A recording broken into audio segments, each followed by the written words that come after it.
Salib menunjukkan betapa hebatnya penderitaan yang Yesus alami. Yesus berkata, "Aku haus." Nah, saudara, kalau kita bicara tentang haus, apa arti haus di dalam perjanjian lama? Kalau saudara baca kitab Mazmur, kitab Yesaya, kitab Yeremia, haus itu menggambarkan orang-orang yang jauh daripada Tuhan, mereka dikatakan haus. Haus adalah suatu metafora yang sering digunakan untuk suatu kehampaan rohani. Dan kehampaan rohani itu menyakitkan dan itu membawa kepada kematian. Jadi apa yang kita bisa pelajari sih? Perhatikan, secara spiritual, jika kita tidak menjadikan Tuhan sebagai sumber kehidupan kita dan menempatkan Tuhan di pusat kehidupan kita, namun kita menempatkan hal-hal lain selain Tuhan, let me tell you this, saudara tidak akan pernah puas. Saudara akan justru mati kehausan. Kita mengalami kehausan abadi. Yesus Kristus telah menjembatani jarak yang tidak terbatas antara kita dan Tuhan, dan tidak ada satu hal pun atau seinci pun yang tersisa untuk kita lakukan. Melalui karya salibnya, Dia telah menuntaskan segala hal yang diperlukan untuk membawa kita kepada Allah. Jadi sudah selesai, itu adalah perkataan yang sangat powerful. Karena begini, tetelestai, sudah selesai, ini bukan seruan kekalahan, namun deklarasi kemenangan. Yesus telah menyelesaikan semua yang diperlukan secara sempurna. Rencana penebusan Bapa atas saudara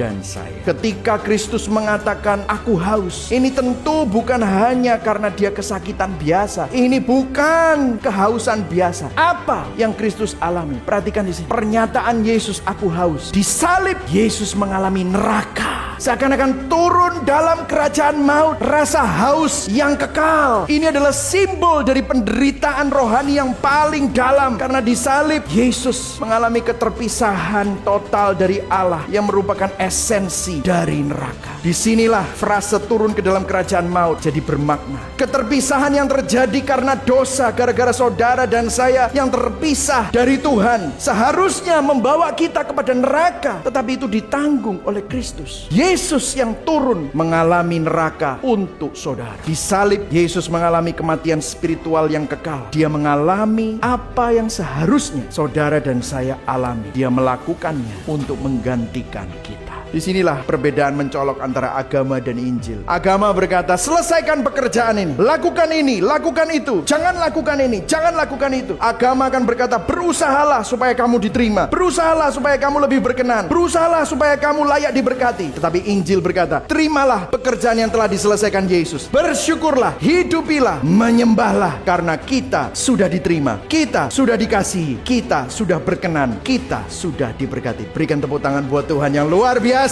Apakah kita masih berusaha memuaskan kehausan jiwa dengan hal-hal yang fana? Mari sama-sama kita bertobat. Apakah kita masih sering merasa superior, inferior, penuh kemarahan, dendam, dan kepahitan? Jangan-jangan kita masih hidup dalam sistem agama, berusaha menyelesaikan apa yang Kristus sudah selesaikan. Mari kita bertobat dari usaha untuk menyelesaikan apa yang Yesus Kristus sudah selesaikan. Pandang kepada Kristus, pandang kepada salib, sang air hidup, rela mengalami kehausan, kekal, dan maut, supaya saudara dan saya yang selalu haus kepada sesuatu yang fana dapat dipuaskan, menerima hidup dan kelegaan abadi di dalam Kristus. Yang setuju katakan amin. Karena Injil, kita tidak lagi hidup untuk diri sendiri, namun kita bisa berbagi hidup dan menjadi bagian dari keluarga yang baru melalui karya salib Kristus.